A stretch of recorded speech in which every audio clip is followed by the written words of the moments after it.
Hero வேலைக்கு சேர்ந்ததுக்கு அப்புறமா ரொம்ப அமைதியாகவும் ரொம்ப சந்தோஷமாகவும் எல்லாரோடையும் டைம் ஸ்பெண்ட் பண்ணுறான். அன்னைக்கு கண் தெரியாத பொண்ணுங்க எல்லாருமே சேர்ந்து குளிக்கிறதுக்காக பாத்ரூம்குள்ளே போகிறாங்க.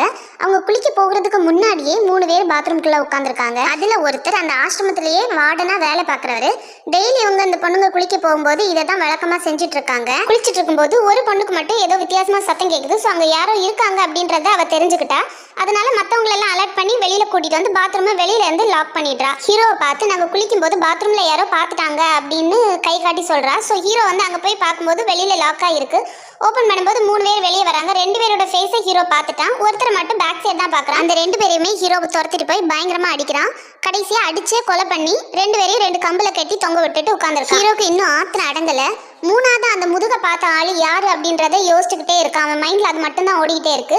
கடைசியாக போலீஸ் வந்து விசாரிக்கும் போது நான் தான் அந்த கொலையை பண்ணேன் அப்படின்றத எல்லாரும் முன்னாடியும் ஒத்துக்கிறான்.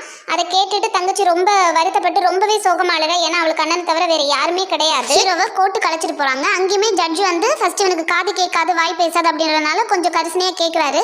ஆனாலும் ஹீரோ வந்து ரொம்பவே கோவமா பதில் சொல்றான். நான் தான் கொலை பண்ணேன், அதை எதுக்கு பண்ணேன் அப்படின்றத சொல்ல முடியாது அப்படின்னு. ஸோ ஹீரோக்கு மெடிக்கல் டெஸ்ட் எடுக்க ஜட்ஜ் ஆர்டர் போடுறாங்க. இதுக்கப்புறம் என்ன நடக்குது அப்படின்னு தெரிஞ்சுக்க மறக்காம சேனலை சப்ஸ்கிரைப் பண்ணுங்க. இந்த வீடியோ பிடிச்சிருந்தா லைக் பண்ணுங்க.